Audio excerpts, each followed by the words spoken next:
नमस्कार दोस्तों, स्वागत है आपका इंडिया एजुकेशन हब में। मैं हूं सिद्धार्थ और आज हम डिस्कशन करेंगे सामान्य दिन भाग 11 के बारे में। इसमें मैं आपको 15 क्वेश्चन करवाने वाला हूं, एक रहेगा बोनस क्वेश्चन। इसका आंसर अगर आप देते हैं सही आंसर तो मैं आपका नाम अनाउंस करूंगा नेक्स्ट वीडियो में। मित्रों, अगर आपने चैनल को सब्सक्राइब नहीं किया है तो सब्सक्राइब जरूर कर लीजिए और शेयर भी कर दीजिए चैनल को, अगर आपको वीडियो पसंद आ रहा है तो, अगर आपको कुछ सीखने को मिल रहा है।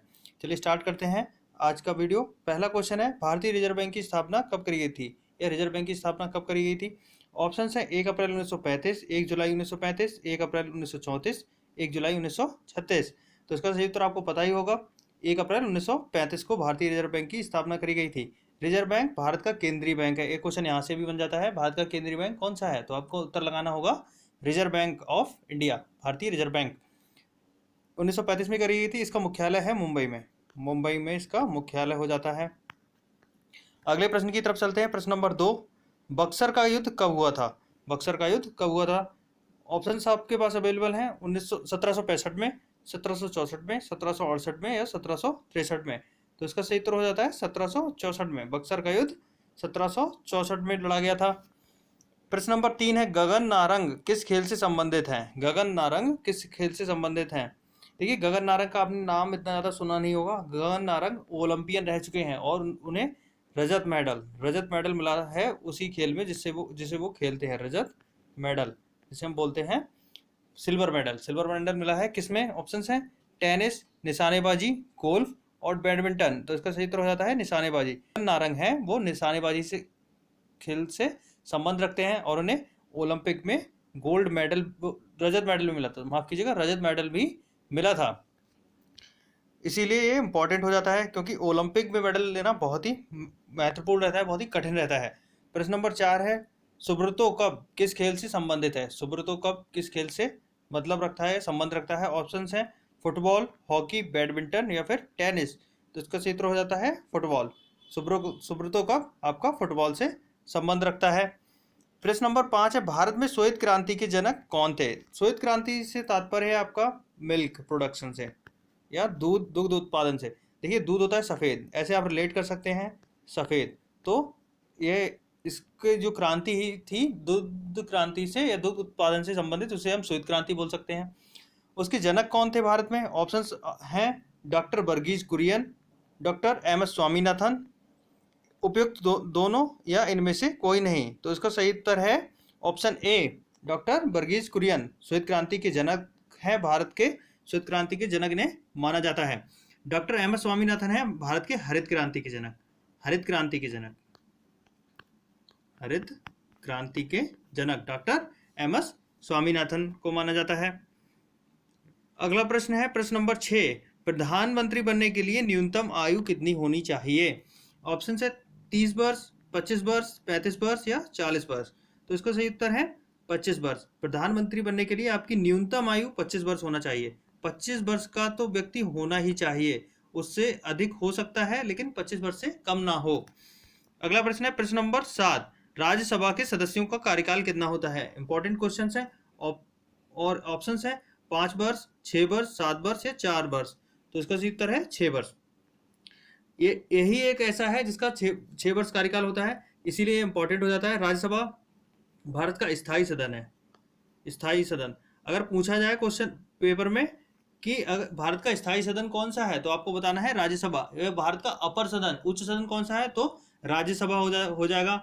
अगर क्वेश्चन पूछता है भारत का ऐसा कौन सा सदन है या संसद का ऐसा कौन सा सदन है जो कभी विखंडित नहीं किया जा सकता या नष्ट नहीं किया जा सकता या फिर उसे सस्पेंड नहीं किया जा सकता, तो इसका सही उत्तर हो जाता है राज्यसभा। प्रश्न नंबर 8 है, विश्व का सबसे बड़ा मरुस्थल कौन सा है? विश्व का सबसे बड़ा मरुस्थल, ऑप्शन से सहारा मरुस्थल, थार मरुस्थल, गोबी का मरुस्थल और इनमें से कोई नहीं। सहारा मरुस्थल इज द राइट आंसर। सहारा मरुस्थल इस क्वेश्चन का आंसर है, बिल्कुल सही उत्तर। सहारा मरुस्थल है कहाँ पर? अफ्रीका में, अफ्रीका महाद्वीप में। काफी बड़ा है, काफी बड़े भूभाग पर है सहारा मरुस्थल। थार मरुस्थल है भारत में, भारत और पाकिस्तान में। भारत और पाकिस्तान में कुछ हिस्सा आ जाता है इसका। गोबी का मरुस्थल आपको पड़ता है चाइना मंगोलिया वाले क्षेत्र में, चीन मंगोलिया वाले क्षेत्र में गोबी का मरुस्थल पड़ता है, मंगोलिया। अगला प्रश्न है प्रश्न नंबर 9, लाल ग्रह के नाम से कौन सा ग्रह जाना जाता है? लाल ग्रह हम किस ग्रह को बोलते हैं? ऑप्शन है मंगल, शुक्र, पृथ्वी या फिर बुध। तो इसका सही उत्तर है मंगल ग्रह को। क्यों बोलते हैं? यहाँ पर आयरन ऑक्साइड की अधिकता है, जो यहाँ की मिट्टी है वहाँ पर आयरन ऑक्साइड ज़्यादा पाया जाता है। तो आयरन ऑक्साइड का होने के कारण वहाँ की जो मृदा है, वहाँ की मिट्टी है, उसका कलर लाल है। इसीलिए हम मंगल ग्रह को लाल ग्रह कहते हैं, क्योंकि वो देखने में लाल लगता है। शुक्र है सबसे ज़्यादा चमकता हुआ ग्रह, क्योंकि शुक्र का तापमान सबसे अधिक है। ध्यान रखिएगा, जिसका तापमान जितना अधिक होगा तो वह उतना ही ज़्यादा चमकेगा। अगर यहाँ से क्वेश्चन एक बन जाता है कि तारे की जो चमक होती है वो किस पर निर्भर करती है, तो इसका सही उत्तर हो जाता है ताप पर, उसके तापमान पर।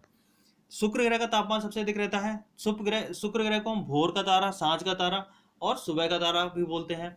शुक्र ग्रह शाम के टाइम निकलता है, फिर अस्त हो जाता है। पृथ्वी क्या है? पृथ्वी एक नीला ग्रह है। पृथ्वी पर पानी की उपलब्धता है, इसलिए हम पृथ्वी को नीला ग्रह भी बोलते हैं। बुध सौरमंडल का सबसे छोटा ग्रह है। इसका परिक्रमण काल सबसे तेज है, 88 दिन। परिक्रमण काल से मतलब सूर्य का परिक्रमण काल, सूर्य की जो परिक्रमा करने का समय है वो 88 दिन का है। सबसे जल्दी परिक्रमा लगा देता है सूर्य की। और यहाँ का तापांतर सबसे अधिक है अन्य ग्रहों की अपेक्षा।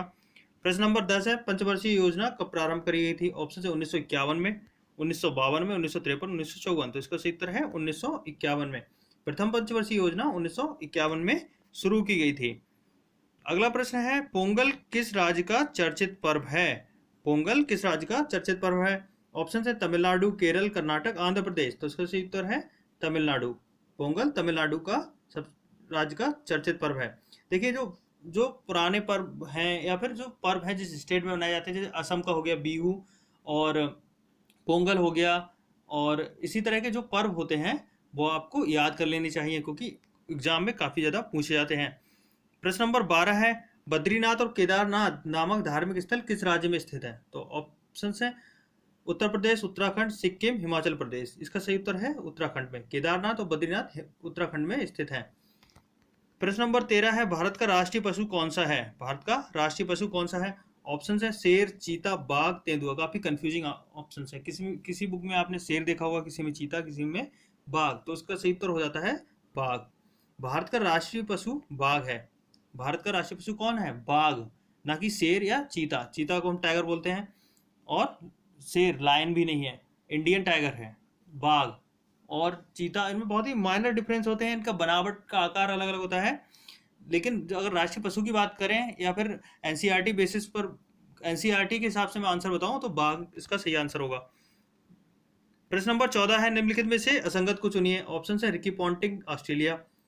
देखिए, जो खिलाड़ियों के नाम है ये Ricky Ponting, Sachin Tendulkar, Kevin Pietersen और लास्ट में लगाइए, सभी हैं क्रिकेट के खिलाड़ी। इनके जो रिलेटेड कंट्री है वो आपको देखना है। रिकी पॉन्टिंग ऑस्ट्रेलिया बिल्कुल सही है। सचिन तेंदुलकर भारत, ये भी सही है। केविन पीटरसन इंग्लैंड, ये भी सही है। लासित मलिंगा चीन, ये गलत है। लासित मलिंगा से संबंध रखते हैं श्रीलंका से। श्रीलंका के तेज गेंदबाज हैं लासित मलिंगा। प्रश्न नंबर 15 है, संस्कृत को दूसरी राजभाषा का दर्जा देने वाला राज्य कौन सा है? संस्कृत को जो दूसरी राजभाषा का दर्जा दिया गया है, किस राज्य ने दिया है? ऑप्शन है उत्तराखंड, उत्तर प्रदेश, गुजरात, पंजाब। तो उसका सही उत्तर है उत्तराखंड। उत्तराखंड ने संस्कृत को अपनी दूसरी भाषा के रूप में दर्जा दिया है, राजभाषा के रूप में दर्जा दिया है। बोनस क्वेश्चन है, आपको इसका आंसर देना है कमेंट सेक्शन में, और बिल्कुल आप गूगल भी कर सकते हैं, क्योंकि आप गूगल करेंगे तो आपको नई नई चीज़ें सीखने को भी मिलेंगी। क्वेश्चन से रिलेटेड आप गूगल करेंगे तो विजय स्तंभ के बारे में आपको पूरा गूगल करना चाहिए, पूरा इसके बारे में पढ़ना चाहिए, याद कर लेना चाहिए अगर आपको नहीं आता है तो, कि विजय स्तंभ किसने बनवाया, विजय स्तंभ है कहाँ पर, और विजय स्तंभ किस राज्य में है, और विजय स्तंभ की उपलब्धि क्या है, क्यों बनवाया गया था। विजय स्तंभ कहाँ स्थित है, इसका आपको आंसर देना है। आप गूगल कर सकते हैं, लेकिन गूगल करेंगे तो उसका आंसर आप देंगे ही देंगे, लेकिन उससे रिलेटेड क्वेश्चन जितने भी बन सकते हैं सभी आपको याद कर लेने चाहिए। विजय स्तंभ किसने बनवाया, ये कहाँ स्थित है, किस उपलक्ष्य में बनाया गया था, किस राजा द्वारा बनवाया गया था, इस तरह के क्वेश्चन जितने भी बन सकते हैं याद कर लीजिए। वीडियो यहाँ पे समाप्त होता है। कैसा लगा आपको वीडियो? कमेंट करिए, शेयर करिए, सब्सक्राइब करिए चैनल को, और अपने दोस्तों को भी करवाइए। धन्यवाद दोस्तों।